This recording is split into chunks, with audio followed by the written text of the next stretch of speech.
হৃদয়ানন্দ বৰুৱা আছে আৰু এই আমাৰ ৰঞ্জিতা বাইদেউ আছে। বাইদেউ আপুনি ইয়াতে আহি পেলাই আপোনাৰ নৰ্মেল যিটো পাৰ্চনেল লাইফ আৰু ইয়াতে যিটো আপুনি লাইফষ্টাইল পাইছে দুটাৰ মাজত কেনেকুৱা ডিফাৰেঞ্চ পাইছে আৰু কেনেকুৱা লাগিছে আপোনাৰ অকণমান কৈ দিয়কচোন। নমস্কাৰ। নৰ্মেল লাইফ কি সদায় ঘৰুৱা ভাত পানী বনোৱা, যিহেতু আমি হাউচ ৱাইফ, গতিকে আমাৰ ভাত বনোৱাৰ পৰা ঘৰ চাফা কৰালৈকে আমাৰ সদায় সেইখিনি কাম।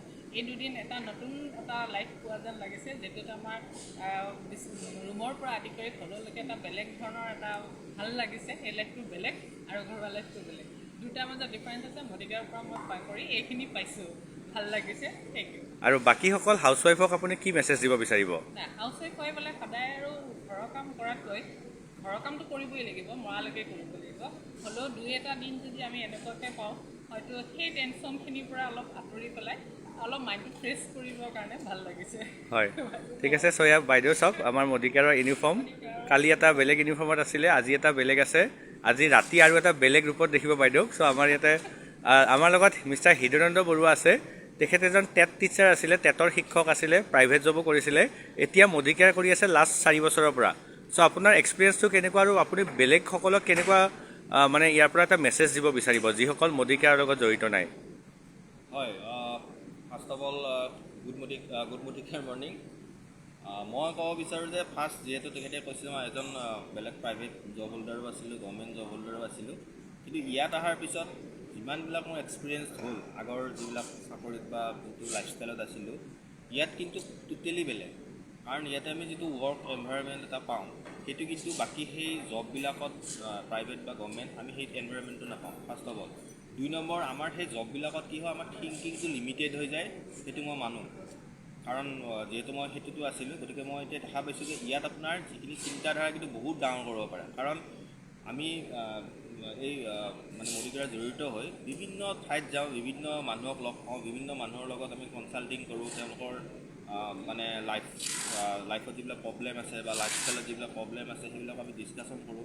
তেতিয়া আমি এটা কথা গম পাইছোঁ যে 60 to 70% মানুহৰ তাৰমানে বহুত ওপৰলৈ যাবৰ কাৰণে ইচ্ছা আছে বা তেওঁলোকৰ এটা লাইফত ইচ্ছা থাকে, কিন্তু বিভিন্ন কাৰণত তেওঁলোক ওপৰত যাবৰ কাৰণে নোৱাৰে।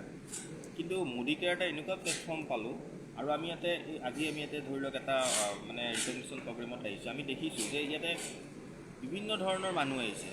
ইয়াত কোনো ধনী দুখীয়া, ডাঙৰ প্ৰফেশ্যন সৰু প্ৰফেশ্যন বুলি কথা নাই, বিভিন্ন ধৰণৰ মানুহ ইয়াতে গোট খাইছে। আমি তেওঁলোকৰ লগত কথা পাতিও গম পাইছোঁ যে তেওঁলোকে বহুত মানুহ আছে জিৰ'ৰ পৰা উঠিছে। তেওঁলোকৰ হয়তো বহুত এনেকুৱা মানুহ আছে যিবিলাক মানুহে হয়তো লাইফ হতাশা আহি গৈছে, ছুইচাইড কৰিব পৰ্যন্ত এনেকুৱা অৱস্থা আছিল, কিন্তু আজি তেওঁলোকে লাখ কোটি টকা মানে বছৰেকত ইনকাম কৰে। গতিকে মই দেখা পাইছোঁ যে লাইফষ্টাইলটো বহুত চেঞ্জ হয়, টোটেলি মানে ডিফাৰেঞ্চ আমাৰ জব আৰু 2 নম্বৰ কথাটো হৈছে মানে বছিজিমটো নাথাকে, আপোনালোকে গম পায়। বছৰৰ আণ্ডাৰত বা কাৰোবাৰ প্ৰেছাৰত ৱৰ্ক প্ৰেছাৰত আপুনি কাম কৰিব নালাগে, সেইটো এটা মই ফাৰ্ষ্ট ডিফাৰেঞ্চ পাইছোঁ। আৰু 3 নম্বৰটো হৈছে আমি ইয়াত ঘূৰাৰ চান্সটো পাওঁ। মই সেইটো বহুত ভাল পাওঁ, মই ঘূৰি ভাল পাওঁ, আগতে ঘূৰিছিলোঁ। কাৰণ বিভিন্ন ঠাইত ভাৰতৰে আমি বিভিন্ন ঠাইত ঘূৰি থাকোঁ, এইবিলাক মিটিং বা ছেমিনাৰ বা এনেকুৱা ধৰণৰ ৰিকগনিশ্যন প্ৰগ্ৰেম, আৰু এইটো আমি ফৰেইন কাণ্ট্ৰিতো যাম। গতিকে য'ত আমি আমাৰ যিটো থিংকিং লেভেল বা আমাৰ লাইফষ্টাইলটো চেঞ্জ কৰাৰ টোটেলি আমি গোটেইখিনি বস্তু একেলগে এগ্ৰিগেট হিচাপে পাওঁ। যেনেকৈ ফুৰিব যোৱাৰ কথা আপোনাক ক'লোঁ। 2 নম্বৰ কথা আপোনাৰ যিটো ৱৰ্ক এনভাইৰনমেণ্টৰ কথা ক'লোঁ। লগতে আপোনাৰ কি হৈছে লাইফষ্টাইল আপুনি যদি চেঞ্জ কৰিব পাৰে, গাড়ী বা কিবা কিবি এনেকুৱা বহুত বিভিন্ন ধৰণৰ থাকিব পাৰে, সেইবিলাক যদি আপুনি কৰিব খোজে তাৰমানে আনলিমিটেড। সেইকাৰণে আপোনাৰ এটা লিখাই আছে মডিকেয়াৰ ভিজন আনলিমিটেড, তাৰমানে আনলিমিটেড থিংকিং কৰিব পাৰে, যিটো হয়তো জব বা প্ৰাইভেট জব গভৰ্ণমেণ্ট জব আপুনি সেইটো কৰিব নোৱাৰে বা বেলেগ বিজনেছো ৰিস্ক থাকে। ইয়াত যিহেতু আমাৰ বিজনেছটো আপোনালোকে গমেই পায়, এইটো আমাৰ কোনো এটা ৰিস্ক থকা বিজনেছ নহয়, জিৰ' ইনভেষ্টমেণ্ট বিজনেছ আমি কৰি থাকোঁ। গতিকে এনেকুৱা এটা সুন্দৰ অপৰচুনিটি আপোনালোকে ক'ত পাব? ডেফিনেটলি নাপায়। আমি পঢ়া শুনা কৰিতো আমি জবেই বা এনেকুৱা ধৰণৰ ইনকাম বা আমাৰ লাইফষ্টাইলটো চেঞ্জ কৰিবৰ কাৰণেই বিচাৰোঁ। গতিকে আপোনালোকক মই ইনভাইট কৰিম, পাৰ্টিকুলাৰলি যি নিউ জেনেৰেশ্যন আছে, নিউ জেনেৰেশ্যনৰ যিখিনি মানুহ আছে বা কোনোবাই জব কৰি আছে গভৰ্ণমেণ্ট বা প্ৰাইভেট, তেওঁলোকেও পাৰ্ট টাইম হিচাপেতো ষ্টাৰ্ট কৰিব পাৰে, কোনো এটা প্ৰব্লেম নাই। আপোনালোকৰ এটা টাইমৰ ফ্লেক্সিবিলিটি আছে, অপৰচুনিটি বহুত। গতিকে এইখিনিয়ে মই আজি মেছেজ দিব বিচাৰোঁ। আপোনালোকে আহক, সকলোকে মই ইনভাইট কৰোঁ, মডিকেয়াৰলৈ আহক, সকলোকে ৱেলকাম কৰিছোঁ। আৰু পূৰা ছাপোৰ্ট দিয়া টিমটো আমাৰ খুব ভাল। আপোনালোকক হাতত ধৰি তাৰি উঠাই নিয়া মানুহ এটা বহুত আছে, তেওঁলোকে সদায় হেল্প কৰিবৰ কাৰণে আমাক হেল্প কৰি থাকে, আমিও আপোনালোকক হেল্প কৰিম। আপোনালোকে যদি আগুৱাই আহে আমি আপোনালোকক মানি পেলাই হ'লেও উঠাই লৈ যাম বা আপোনালোকৰ লাইফষ্টাইলটো চেঞ্জ কৰাত আমি ডেফিনেটলি সহায় কৰিম। Thanks Meghmala Goswami. Okay, thank you mister Hridayendra Barua. তেখেতে দেখিলে খুব ধুনীয়া কথা কিছুমান ক'লে। চ' আমাৰ আজি ডে 2nd, এইখন হৈছে নভোটেল হোটেল ভাইজাগৰ হয়, আৰু তাতে আমাৰ আজি 2nd ডে'ৰ প্ৰগ্ৰেমটো আছে, আৰু কালি 3rd ডে' হ'ব। অহাকালিলৈকে আমি ইয়াৰ পৰা চেক আউট কৰিম, আৰু আমি দুদিনমান অকণমান ঘূৰিম ইয়াতে। চ' এইটো এটা মোদী কেয়াৰৰ যিটো সপোন হয় ইয়াতে পূৰা কৰিব পাৰি।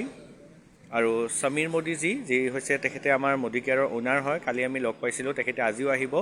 চ' এজন কোম্পেনীৰ অ'নাৰ, তেখেতে আমাক বিভিন্ন ট্ৰেইনিং মিটিঙত এটেণ্ড কৰায়, আৰু তেখেতে শিকায় কিছুমান কথা। তেখেতে কেনেকৈ মানে আজিৰ ডেটত 6,000 crores এটা ডাঙৰ গ্ৰুপৰ এজন অ'নাৰ হয়, আৰু সেইকাৰণে ইয়াতে তেখেতে লিখিছে your mission is to dream, my mission is to make your dream reality. So' গতিকে আপোনালোকৰ মানে যিটো সপোন আছে বা আমাৰ যিটো সপোন আছে, সেই সপোনটো ৰিয়েলিটিত কনভাৰ্ট কৰিবৰ কাৰণে তেখেতসকলে আমাক হেল্প কৰে। চ' অলমষ্ট 500+ লিডাৰ্ছ আছে মোদী কেয়াৰৰ, ইষ্ট আৰু ছাউথ ইণ্ডিয়া আৰু নৰ্থ ইষ্টৰ পৰা, যিসকলে আমি কোৱালিফাই কৰিছিলোঁ এই প্ৰগ্ৰেমটোৰ কাৰণে। চ' থেংক ইউ ভেৰি মাছ আপোনালোকে এই ভিডিঅ'টো চোৱাৰ বাবে।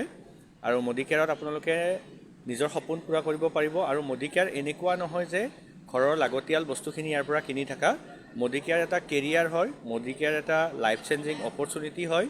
মোদী কেয়াৰ এনেকুৱা এটা অপশ্যন য'ত আপোনালোকে ইনভেষ্টমেণ্ট নকৰাকৈ আপোনালোকে এটা কেৰিয়াৰ বিল্ড আপ কৰিব পাৰিব। চ' এই গোটেই সুবিধাখিনি আপোনালোকে মোদী কেয়াৰত পাব, আৰু সমাজৰ বিভিন্ন মানুহক হেল্প কৰি আপুনি এই বিজনেছটোত আগুৱাই যাব পাৰিব।